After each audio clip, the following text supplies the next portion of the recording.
it is I, Aaron the BookQuester. Today I'll introduce you to this Roald Dahl book. George's Marvellous Medicine by Roald Dahl, illustrated by Quentin Blake.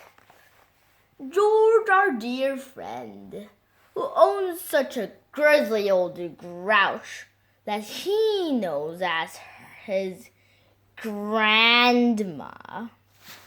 Unlike all the other grandmothers in the world who's kind, helpful, and gives you advice, this grandma isn't the one you're looking for. This grandma seems to be, a grumpy old witch. And George wants to make her go blast, bloom, boom for the horrible things that she told him.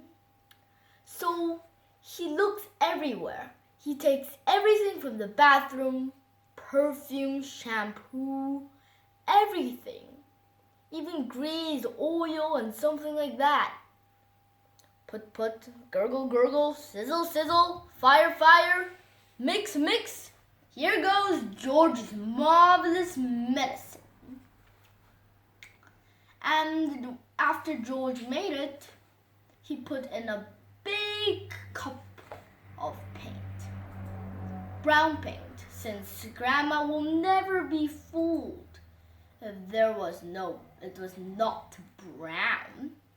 And when he was done, he gave the tiny spoonful to Grandma, and she began to become bigger and bigger and bigger.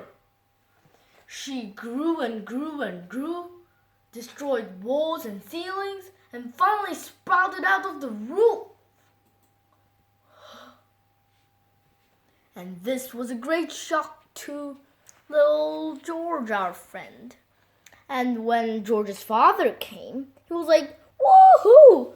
We used a giant vat of medicine to feed all the fat farming, animals.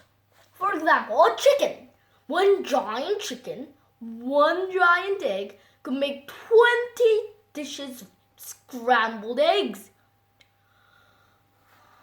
Giant pigs, wow, thousands of pork cutlets. Right? One pig could feed dozens and dozens of men. How good is that? After they used up all the things inside George's great medicine, they tried to recreate it. But then George actually accidentally made a thing that actually did the opposite of his first George's Marvellous Medicine.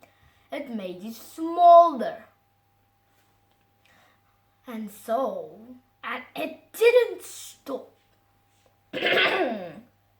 And the horrible father of George gave Grandma several gallons of the tea, the so-called tea that is actually George's marvelous medicine, that she drank. She became smaller and smaller and smaller, and she became normal height. Her normal height. Then she became smaller, small as a dwarf, small as a speck of dust, and nothing. She disappeared.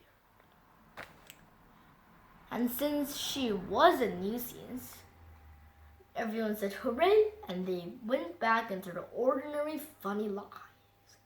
The book doesn't say, but I am sure they all became a happy group of billionaires. And like always, your BookQuester, Aaron the BookQuester.